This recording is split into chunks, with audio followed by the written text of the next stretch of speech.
Letter to Mr. B. by Edgar Allan Poe. West Point, 1831. Dear B, believing only a portion of my former volume to be worthy a second edition, that small portion I thought it as well to include in the present book, as to republish by itself.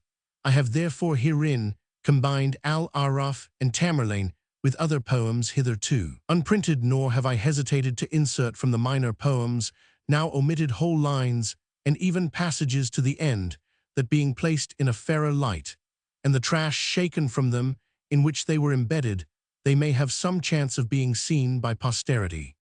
It has been said that a good critique on a poem may be written by one who is no poet himself.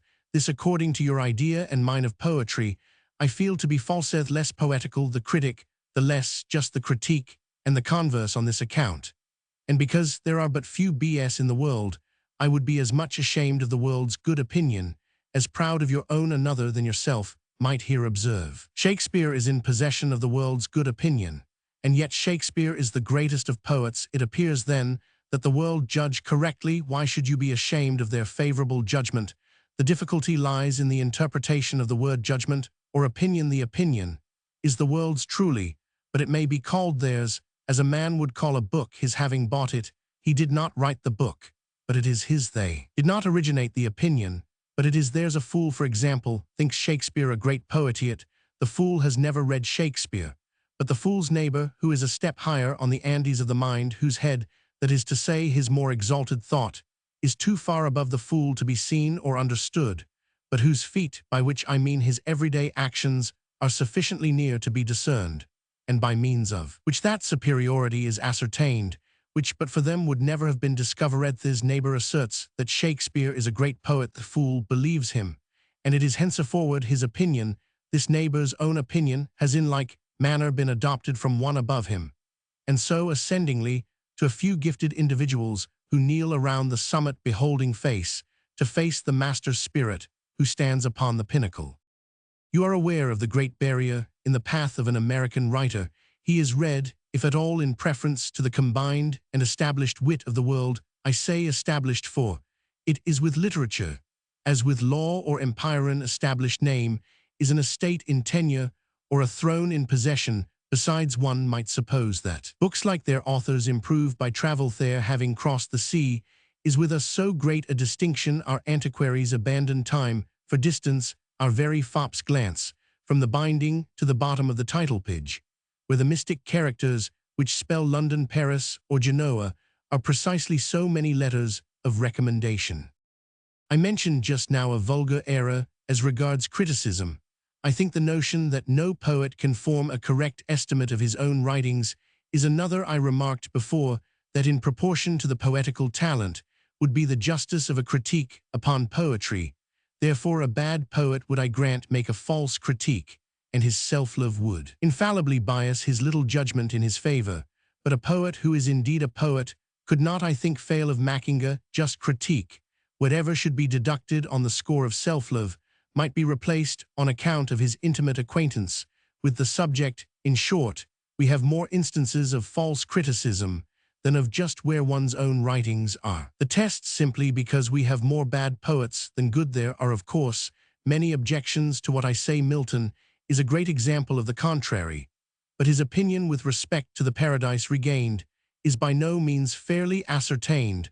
By what trivial circumstances men are often led to assert what they do not really believe. Perhaps an inadvertent word has descended to posterity, but in fact the Paradise Regained is little if at all inferior to the Paradise Lost, and is only supposed so to be because men do not like epics, whatever they may say to the contrary, and reading those of Milton in their natural order, are too much wearied with the first to derive any pleasure from the second. I dare say Milton preferred Camus to either, if so justly. As I am speaking of poetry, it will not be amiss to touch slightly upon the most singular heresy in its modern history, heresy of what is called very foolishly the Lake School. Some years ago, I might have been induced by an occasion like the present to attempt a formal refutation of their doctrine. At present, it would be a work of supererogation. The wise must bow to the wisdom of such men as Coleridge and Southey, but being wise have laughed at poetical theories so prosaically exemplified. Aristotle, with singular assurance, has declared poetry the most philosophical of all writings, but it required a Wordsworth to pronounce it the most metaphysical. He seems to think that the end of poetry is, or should be, instruction, yet it is a truism that the end of our existence is happiness. If so, the end of every separate part of our existence, everything connected with our existence, should be still happiness. Therefore, the end of instruction should be happiness, and happiness is another name for pleasure. Therefore, the end of instruction should be pleasure. Yet we see the above-mentioned opinion implies precisely the reverse. To proceed ceteris paribus, he who pleases is of more importance to his fellowmen than he who instructs, since utility is happiness and pleasure is the end already obtained, which instruction is merely the means of obtaining. I see no reason, then, why our metaphysical poets should plume themselves so much on the utility of their works, unless, indeed, they refer to instruction with eternity in view, in which case sincere respect for their piety would not allow me to express my contempt for their judgment, contempt which it would be difficult to conceal, since their writings are professedly to be understood by the few, and it is the many who stand in need of salvation. In such case, I should no doubt be tempted to think of the devil in Melmoth, who labors indefatigably through 3 octavo volumes to accomplish the destruction of 1 or 2 souls, while any common devil would have demolished 1 or 2,000. Against the subtleties which would make poetry a studionaut, a passionate, becomes the metaphysician to reason, but the poet to protest. Yet Wordsworth and Coleridge are men in years, the one imbued in contemplation from his childhood, the other a giant in intellect, and learning. The diffidence, then, with which I venture to dispute their authority would be overwhelming, did I not feel from the bottom of my heart that learning has little to do with the imagination, intellect, with the passions or age, with poetry. Trifles like straws upon the surface flow. He who would search for pearls must dive below. Are lines which have done much mischief. As regards the greater truths, men oftener err by seeking them at the bottom than at the top. Truth lies in the huge abysses, where wisdom is sought, not in the palpable palaces, where she is found. The ancients were not always right in hitting the goddess in a well. Witness the light which Bacon has thrown upon philosophy. Witness the principles of our divine faith, that moral mechanism by which the simplicity of a child may overbalance the wisdom of a man. We see an instance of Coleridge's liability to err in his Biographia Literaria, professedly his literary life and opinions, but in fact a treatise de omnis Sibylli et quibusdum aliis. He goes wrong by reason of his very profundity, and of his error we have a natural type in the contemplation of a star. He who regards it directly and intensely sees, it is true, the star, but it is the star without a ray, while he who surveys it less inquisitively is conscious of all for which the star is useful to us, below its brilliancy and its beauty. As to Wordsworth, I have no faith in him that he had in youth the feelings of a poet. I believe if there are glimpses of extreme delicacy in his writing, sand delicacy is the poet's own kingdom, his Eldorado, but they have the appearance of a better day recollected, and glimpses at best are little evidence of present poetic fire. We know that a few straggling flowers spring up daily in the crevices of the glacier. He was to blame in wearing away his youth in contemplation, with the end of poetizing in his manhood. With the increase of his judgment, the light which should make it apparent has faded away. His judgment, consequently, is too correct. This may not be understood, but the old Goths of Germany would have understood it, who used to debate matters of importance to their state twice, once when drunk, and once when sober, that they might not be deficient in formality drunk, lest they should be destitute of vigor. The long, wordy discussions by which he tries to reason us into admiration of his poetry speak very little in his favor. They are full of such assertions as this: I have opened one of his volumes at random of genius. The only proof is the act of doing well what is worthy to be done, and what was never done before. Indeed, then it follows that in doing what is unworthy to be done, or what has been done before, no genius can be evinced. Yet the picking of pockets is an unworthy act. Pockets have been picked time immemorial, and Barrington, the pickpocket in point of genius, would have thought hard of a comparison with William Wordsworth, the poet. Again, in estimating the merit of certain poems, whether they be Ossian's or Macpherson's, can surely be of little consequence. Yet in order to prove their worthlessness, Mr. W. has expended many pages in the controversy. Tantine animis, can great minds descend to such absurdity, but worse still, that he may bear down every argument in favor of these poems, he triumphantly drags forward a passage in his abomination with which he expects the reader to sympathize. It is the beginning of the epic poem Temora. The blue waves of Allan roll in light. The green hills are covered with day trees, shake their dusty heads in the breeze. And this gorgeous yet simple imagery, where all is alive and panting with immortalitithis, William Wordsworth, the author of Peter Bell, has selected for his contempt. We shall see what better he in his own person has to offer imprimis. And now she's at the pony's tail, and now she's at the pony's head on that side, now and now on this, and almost stifled with her bliss. A few sad tears does Betty shed. She pats the pony where, or when she knows not happy Betty foy. Oh Johnny, never mind the doctor. Secondly, the dew was falling fast, the stars began to blink. I heard a voice, it said, drink, pretty creature, drink.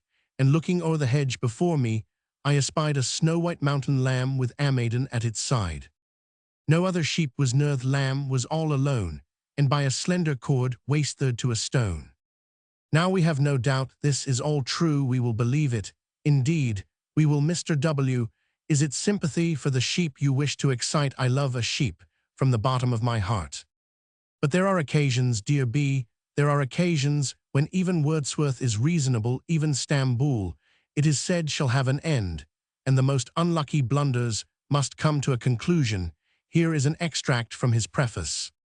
Those who have been accustomed to the phraseology of modern writers, if they persist in reading this book to a conclusion impossible, will no doubt have to struggle with feelings of awkwardness, ha ha ha. They will look round for poetry, ha ha ha ha, and will be induced to inquire by what species of courtesy these attempts have been permitted to assume that title, ha ha ha ha ha. Yet let not Mr. W. despair, he has given immortality to a wagon, and the bee Sophocles has transmitted to eternity a sore toe, and dignified a tragedy with a chorus of turkeys. Of Coleridge I cannot speak, but with reverence his towering intellect.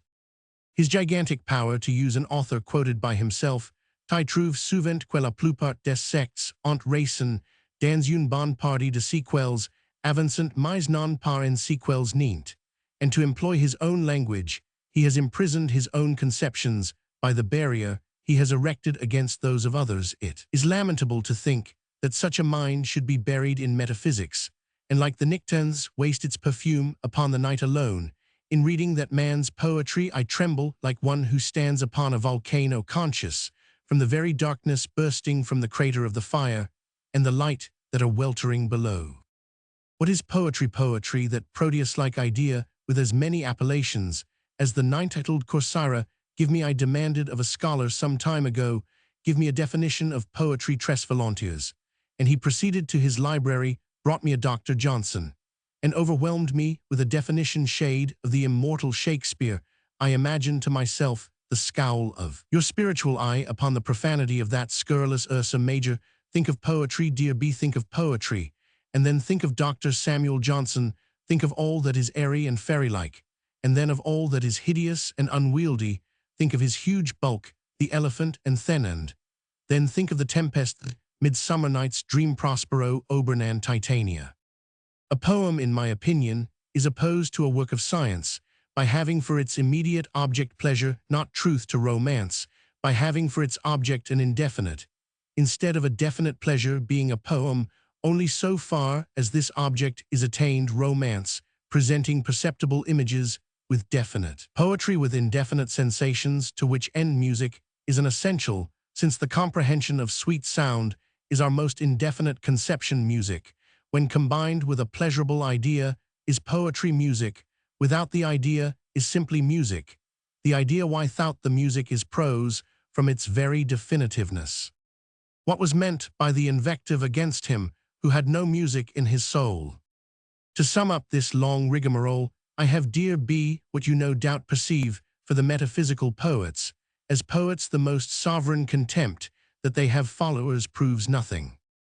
No Indian prince has to his palace more followers than a thief to the gallows.